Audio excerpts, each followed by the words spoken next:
हाँ बेटा, video number 4। अगला जो सेल है अपन का, शुष्क सेल, सीसा संचयक सेल। उसके बाद तीसरा सेल अपने सिलेबस में ईंधन सेल, फ्यूल सेल। 2020-2019 में क्वेश्चन आया हुआ है, इस पर बताएंगे क्या क्वेश्चन आया हुआ है। हमें तो हर क्वेश्चन नया है, हमारे लिए तो हर क्वेश्चन आने वाला है। ठीक है, हम तो उसको इसी हिसाब से पढ़ें कि ये क्वेश्चन हमारे लिए आएगा। ठीक है, आया है नहीं आया है वो सब मैं बता दूंगा आपको। आप तो ये पढ़ो कि ये होता क्या है, इसके बारे में समझो। ईंधन सेल, फ्यूल सेल। फ्यूल यानी ईंधन। ईंधन ऐसे पदार्थ होते हैं जिनको जलाने से हमें ऊर्जा प्राप्त होती है, वे पदार्थ ईंधन कहलाते हैं। परिभाषा क्या है ईंधन सेल की, क्या होता है? वह सेल जो ईंधन के दहन से प्राप्त ईंधन ऊर्जा को, कोई भी ईंधन जब जलता है उससे प्राप्त जो ईंधन ऊर्जा है, जिसे रासायनिक ऊर्जा कहा जाता है, को सीधे विद्युत ऊर्जा में बदलता है, उसे ईंधन सेल कहते हैं। परिभाषा याद रखो। ईंधन सेल किसे कहते हैं? वह सेल जो ईंधन से प्राप्त ईंधन ऊर्जा यानी कि रासायनिक ऊर्जा को सीधे विद्युत ऊर्जा में बदलता है, ईंधन सेल कहलाता है। अब ईंधन कौन कौन है जिनके दहन से हमें ईंधन ऊर्जा प्राप्त होती है? तो ईंधन जैसे कि CH4 मैथेन, C2H6 एथेन, ये ईंधन के रूप में काम आने वाली गैसें हैं। प्रोपेन, ये प्रोपेन, प्रोपीन, ये LPG लिक्विड पेट्रोलियम गैस सिलेंडरों में भरी जाती है। तो मैथेन है, एथेन है, प्रोपेन है, मेथिल अल्कोहल है, हाइड्रोजन है, ये ईंधन के रूप में प्रयुक्त होने वाली गैसें हैं जिनको ईंधन सेल में प्रयुक्त किया जा सकता है। दूसरा क्वेश्चन उठता है कि सर ईंधन सेल की बनावट कैसी होती है, कैसा होता है ये ईंधन सेल, कहाँ इसका उपयोग किया जाता है, वो मैं पढ़ाऊँगा आपको। ईंधन सेल का उपयोग, इसकी उपयोगिता, बनावट आप देखिए, इसकी क्रियाविधि, ये सब अपन पढ़ेंगे। ठीक है, ईंधन सेल की बनावट। ईंधन सेल में एक बीकर है, ये स्टील का पात्र है, बीकर के रूप में काम करता है। बड़ा एक पात्र होता है, इसमें 2 इलेक्ट्रोड हैं बेटा। एक इलेक्ट्रोड ये रहा, एक इलेक्ट्रोड ये रहा। यह इलेक्ट्रोड कार्बन के छिद्रित इलेक्ट्रोड हैं।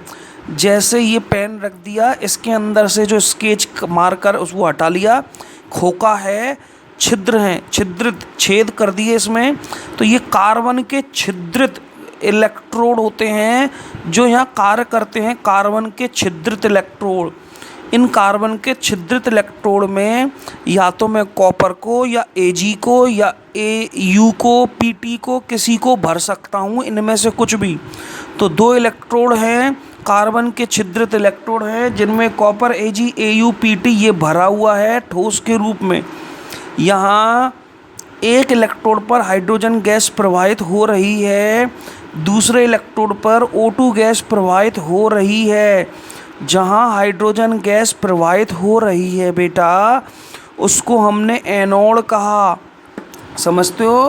तो जहाँ हाइड्रोजन गैस प्रवाहित हो रही है वो तो एनोड की तरह काम कर रहा है, जहाँ O2 गैस प्रवाहित हो रही है वो कैथोड की तरह काम कर रहा है। तो ये तो रहा एनोड, ये रहा कैथोड। इसमें विद्युत अपघट्ट इनके बीच में भरा रहता है, जलीय NaOH या KOH का जलीय विलयन जो विद्युत अपघट्ट की तरह काम करता है। तो 3 चीज़ हो गई मेरी, एनोड, कैथोड और विद्युत अपघट्ट। ये हो गया मेरा ईंधन सेल की बनावट। ठीक है, अब इसकी क्रियाविधि, क्या काम कैसे करता है ये कार्य, क्रियाविधि देखो। ये इसकी क्रियाविधि, सबसे पहले एनोड पर 2 एनोड पर हाइड्रोजन गैस प्रवाहित होती है, यहाँ से एनोड पर हाइड्रोजन गैस प्रवाहित होती है, छिद्रित इलेक्ट्रोड है, अंदर प्रवाहित हो जाती है। ये एक्वस 4 OH- विद्युत अपघट्ट से आते हैं। एनोड पर हमेशा ऑक्सीडेशन होता है, ये विद्युत अपघट्ट से आए, ये हमने प्रवाहित करी। 4H2 ने 4 इलेक्ट्रॉन त्यागे और 4H++ 4 इलेक्ट्रॉन बनाए।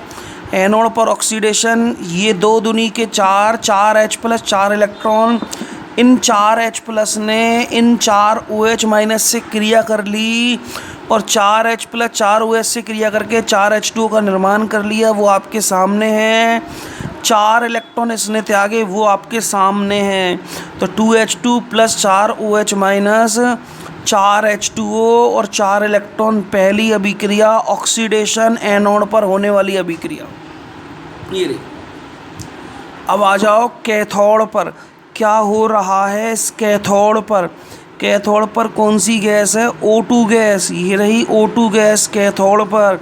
4 इलेक्ट्रॉन जो एनोड पर त्यागे गए वो यहाँ ग्रहण कर लिए जाएंगे। ये रहे 2H2O, जलीय विलयन है, ये रहा H2O। तो 4 इलेक्ट्रॉन H2O, इनमें से ये रहे तो O2, ये रही O2, ठीक है। 4 इलेक्ट्रॉन प्लस 2H2O, यहाँ से 2 H2O के अणु काम आए, इसने 4 इलेक्ट्रॉन ग्रहण कर लिए। अब 4 हाइड्रोजन 2 ऑक्सीजन मिलकर 4 OH माइनस का निर्माण करा। 2 ये रही, 2 ऑक्सीजन ये रही, 2 दूनी के 4 हाइड्रोजन, 4 हाइड्रोजन 2 ऑक्सीजन से मिलके 4 OH माइनस का निर्माण करा। 4 OH माइनस आपके सामने है, ये रही रिडक्शन। तो ये ऑक्सीडेशन हो गया, ये रिडक्शन हो गया, आपके सामने है, ठीक है।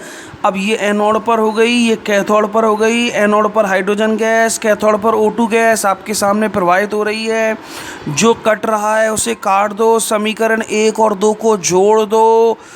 4 इलेक्ट्रॉन से 4 इलेक्ट्रॉन कैंसल, ये आपके सामने, ये कैंसल। 4 OH माइनस से 4 OH माइनस, ये कैंसल, ठीक है। अब यहाँ 4 H2O है, यहाँ 2 है, तो ये कैंसिल होकर यहाँ कितने H2O बच जाएंगे? 2। अब मैं इन दोनों को जोड़ रहा हूँ। यहाँ बचा 2H2 लिख दिया, यहाँ बचा O2 ये भी लिख दिया, और सब कैंसिल हो गए। यहाँ बचा 2H2O वो लिख दिया, यहाँ कुछ बचा नहीं है, सब कट गए, वो आपके सामने लिख दिया। ये ईंधन सेल में होने वाली कुल सेल अभिक्रिया ये आपके सामने। पहला क्वेश्चन, ईंधन सेल किसे कहते हैं? दूसरा क्वेश्चन, ईंधन सेल में ईंधन के रूप में किन किन गैसों का उपयोग किया जाता है? ये आंसर। तीसरा, ईंधन सेल की बनावट लिखो, ये क्वेश्चन का आंसर। चौथा, ईंधन सेल की क्रियाविधि लिखो, ये क्रियाविधि। पांचवा क्वेश्चन, ईंधन सेल में होने वाली सेल अभिक्रिया लिखो, ये सेल अभिक्रिया। छठा क्वेश्चन, ईंधन सेल के उपयोग लिखो, क्या उपयोग है ईंधन सेल का? तो ईंधन सेल का उपयोग अंतरिक्ष यानों में ऊर्जा प्रदान करने के लिए, जो अंतरिक्ष यात्री होते हैं, सैटेलाइट पे जाते हैं, अंतरिक्ष में जाते हैं, वो उनमें ईंधन सेल का उपयोग किया जाता है। तो अंतरिक्ष यान में ईंधन सेल का उपयोग करते हैं, दूरदर्शन केंद्र में इसका उपयोग करते हैं, उपग्रह आदि में ऊर्जा प्रदान करने के लिए इनका उपयोग किया जाता है। तो ईंधन सेल का उपयोग अंतरिक्ष यान में, दूरदर्शन केंद्रों में, उपग्रह में आदि को ऊर्जा पावर देने के लिए इसका उपयोग किया जाता है, ठीक है। ये उपयोगिता है। एक उपयोगिता ये है कि इस ईंधन सेल में निकलने वाले H2O को, जो H2O यहाँ लिक्विड के रूप में प्राप्त होता है, इसको अंतरिक्ष यात्री वाष्प के रूप में बदल देते हैं, और वाष्प के रूप में प्राप्त होता है, इसको लिक्विड के रूप में बदल देते हैं और पीने के पानी के रूप में इसका उपयोग किया जाता है। तो अंतरिक्ष यात्री जब पानी पीते हैं ना, वो इस ईंधन सेल में निकलने वाली H2O वाष्प को, इस वाष्प को वो संघनित करके लिक्विड में बदल देते हैं, जिसको पीने के पानी के रूप में प्रयोग किया जाता है। ये H2O का प्रयोग करते हैं इसके अंदर। इसकी उपयोगिता क्या है? उपयोगिता 2019 का क्वेश्चन, ईंधन सेल की उपयोगिता लिखो। नंबर 1 उपयोगिता, यहाँ लगातार ऊर्जा हमें प्राप्त होती रहती है। यहाँ लगातार H2O2 डालता जाऊँ, मुझे लगातार ऊर्जा प्राप्त होती रहेगी, पहली उपयोगिता। दूसरी उपयोगिता, इस ईंधन सेल की जो कैपेसिटी है, एफिशिएंसी है, वो 70%, और सेल 50%, 40% ऊर्जा प्रदान करते हैं 100% कार्य में। ये 70% तक हमें ऊर्जा प्रदान कर देता है, पावर प्रदान कर देता है। तीसरा, प्रदूषण फ्री है, प्रदूषण नहीं फैलता, और सारे सेल प्रदूषण करते हैं, इससे कोई प्रदूषण नहीं है। तो उपयोगिता 2019 में आया क्वेश्चन है। पहला, ये प्रदूषण फ्री सेल है। दूसरा, ये 70% ऊर्जा प्रदान करता है। तीसरी उपयोगिता, यहाँ लगातार ऊर्जा हमें मिलती रहती है, ये इसकी उपयोगिता है। नंबर 3 समझ में आती है। चौथा क्वेश्चन, इस ईंधन सेल में इनका क्या काम है? CUPTAG ये क्यों लिए हैं? तो यहाँ ये उत्प्रेरक की तरह काम करते हैं, अधिशोषक उत्प्रेरक की तरह काम करते हैं। क्यों? क्योंकि बेटा H2+O2 की अभिक्रिया स्लो अभिक्रिया है, बहुत धीमी गति की अभिक्रिया है, मंद अभिक्रिया है। कई महीने लग जाते हैं इनकी एक अणु H2O के निर्माण में। तो इस अभिक्रिया को तीव्र करने के लिए यहाँ CUAG PT ये उत्प्रेरक की तरह काम करते हैं, ताकि ये अभिक्रिया जल्दी हो और जल्दी H2O का निर्माण हो। वरना एक H2O के अणु के निर्माण में कई सालों लग जाते हैं।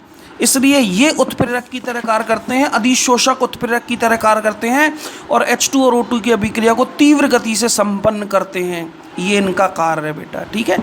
तो ये हमारा ईंधन सेल मैंने आपको पढ़ा दिया।